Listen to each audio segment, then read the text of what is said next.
पीढ़ी का एक मोबाइल नेटवर्क है और जैसा कि हम सभी जानते हैं कि देश में 1G, फिर 2G, फिर 3G और 4G नेटवर्क के बाद एक नया वैश्विक वायरलेस ही एक मानक है 5G। 5G के जो हाई बैंड स्पेक्ट्रम है उसमें जो इंटरनेट की जो स्पीड है उसकी गति का परीक्षण 20 गीगाबाइट प्रति सेकंड के रूप में किया गया। आप समझ सकते हैं कितने स्पीड इसकी गति होगी। 5G में 20 Gbps के रूप में इसका परीक्षण किया गया है। अगर इसी के मुकाबले 4G सर्विस की बात करें तो अधिकांश मामलों में 4G में जो अधिकतम इंटरनेट की डेटा की स्पीड है वो 1 Gbps दर्ज की गई है। तो 4G में हम और आप इन दिनों 1 Gbps की स्पीड को एक्सपीरियंस करते हैं, लेकिन 5G सर्विस के आ जाने के बाद से हम 20 गुना ज़्यादा स्पीड को एक्सपीरियंस कर पाएंगे। 20 Gbps गीगाबाइट प्रति सेकंड के स्पीड में हमें वो सुविधा मिल पाएगी।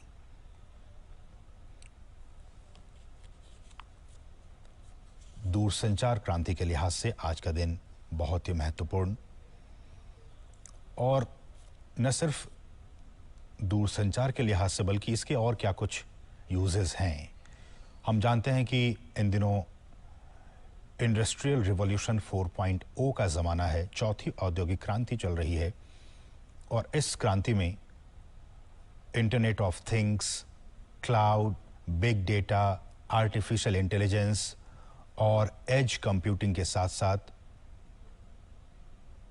ये जो 5G तकनीक है, प्रधानमंत्री इसका एक्सपीरियंस करते हुए इस सर्विस का, 5G सर्विस का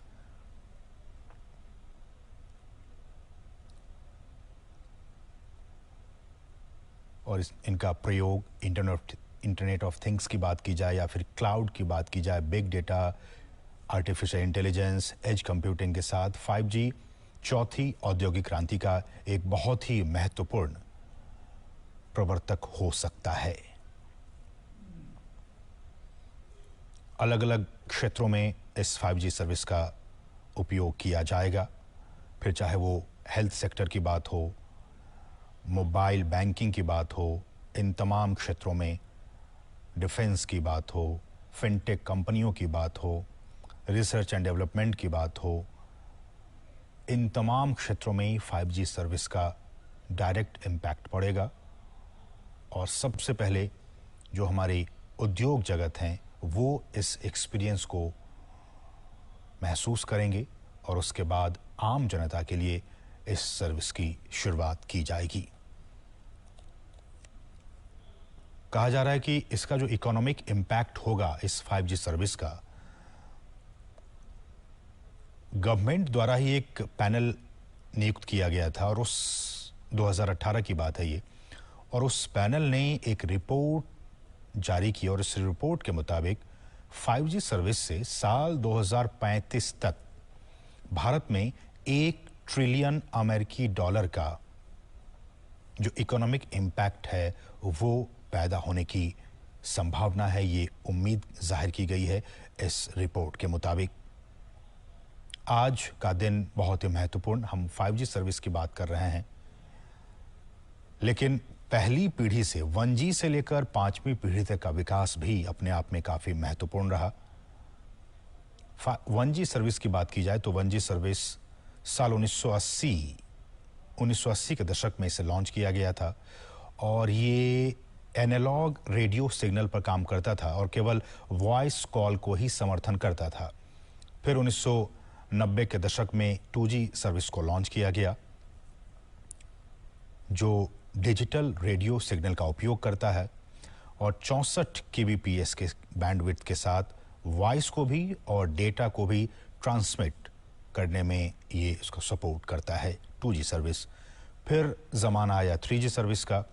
2000 के दशक में 1 Mbps से 2 Mbps की गति के साथ इसे लॉन्च किया गया था और इसमें डिजिटल वॉइस की बात हो, वीडियो कॉल की बात हो, कॉन्फ्रेंसिंग की बात हो, इन तमाम क्षमताओं के साथ 3G सर्विस की शुरुआत हुई थी।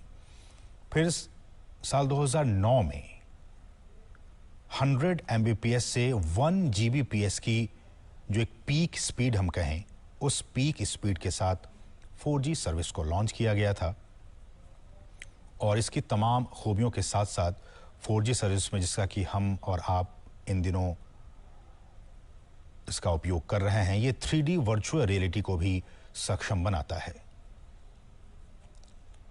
5G सर्विसेज में तमाम ये कुछ तकनीकी बातें हैं, अलग अलग बैंड्स होते हैं, लो band, mid band, high band spectrum. और हम जानते हैं कि पिछले दिनों ही जो स्पेक्ट्रम की नीलामी की गई थी और उससे पहले जो तमाम कंपनियां हैं वो उसमें शामिल हुए थे।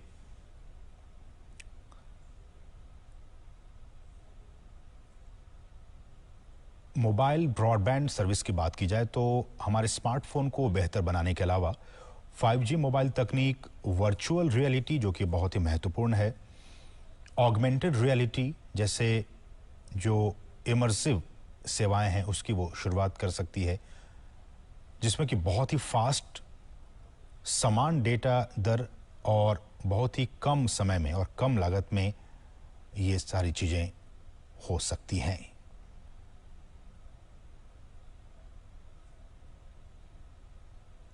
सामान्यतः ये कहा जा रहा है कि 5G का उपयोग 3 मुख्य प्रकार की कनेक्टेड सेवाओं में किया जाएगा, जिनमें हमारे जो उन्नत मोबाइल ब्रॉडबैंड हैं वो हो गए, महत्वपूर्ण संचार मिशन और बड़े पैमाने पर IoT इसमें शामिल है। IoT मतलब इंटरनेट ऑफ थिंग्स।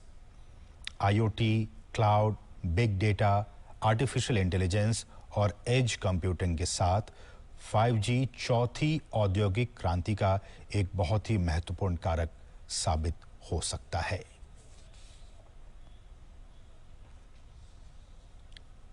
आगे की राह इसमें क्या कुछ निकलकर सामने आती है, अब जबकि आज से इस सर्विस की शुरुआत होने जा रही है, डोमेस्टिक 5G प्रोडक्शन को बढ़ावा देना, मतलब देश को, खासकर भारत में 5G का जो हमारा ड्रीम है, जो हमारा सपना है, उसको जमीन पर उतारने के लिए, उसको साकार करने के लिए स्थानीय 5G हार्डवेयर निर्माण को बहुत ही अभूतपूर्व दर से प्रोत्साहित करने और बढ़ावा देने की जरूरत आने वाले दिनों में महसूस होगी। साथ ही साथ ग्रामीण और शहरी अंतर को भी कम करना, ये भी एक चुनौती कि कैसे हम सबसे पहले शहरी इलाकों में और उसके बाद ग्रामीण इलाकों में इसकी जल्द से जल्द इसकी पहुंच को सुनिश्चित कर सकें, ताकि ग्रामीण क्षेत्रों के लिए भी ये सहायक साबित हो सके। आज का दिन बहुत ही क्रांतिकारी दिन टेलीकम्युनिकेशन के लिहाज से। 5G सर्विस आज पूरे देश में प्रधानमंत्री इसकी शुरुआत करने वाले हैं। एक लंबे इंतजार के बाद इसकी आज शुरुआत होने वाली है। ये सीधी तस्वीरें नई दिल्ली के प्रगति मैदान से आप देख पा रहे हैं, जो तमाम ऑपरेटर्स हैं वो किस तरह से इस सर्विस को आने वाले दिनों में रोल आउट करेंगे, ये प्रधानमंत्री को समझाते हुए। हमारे साथ हमारे सहयोगी अजय मिश्रा भी यहाँ मौजूद हैं और तमाम चीज़ों को वो समझ रहे हैं और हमें भी समझाने की कोशिश अब करेंगे। अजय, हम जैसा कि तस्वीरों में देख पा रहे हैं कि तमाम जो ऑपरेटर्स हैं, ये जो आप तस्वीर देख रहे हैं वो DOT की है और C-DOT की है। C-DOT ने जो चीजें हो सकती हैं।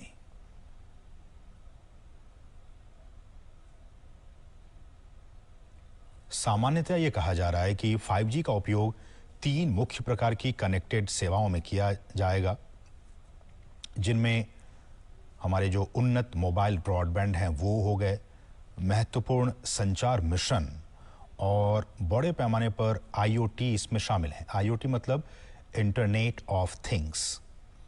IoT, cloud, big data, artificial intelligence और एज कंप्यूटिंग के साथ 5G चौथी औद्योगिक क्रांति का एक बहुत ही महत्वपूर्ण कारक साबित हो सकता है।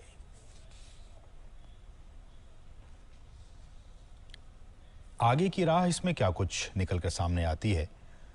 अब जबकि आज से इस सर्विस की शुरुआत होने जा रही है, डोमेस्टिक 5G प्रोडक्शन को बढ़ावा देना मतलब दिखाई दे जाएंगी। तो आप देखें कि जो 2018 से जो शुरुआत हुई थी, जिसमें 5G टेस्ट बेड्स बनाए गए थे, ऐसी ही व्यर्थ चली जाती है जिसका कोई बिल पे नहीं करता है, यानी बिजली चोरी चली जाती है। ये पूरे राज्यों की समस्या है, पावर सेक्टर की समस्या है। लगातार सरकार को बहुत सारे पैकेजेस का ऐलान करना पड़ा है कि जिसमें पावर सेक्टर की जो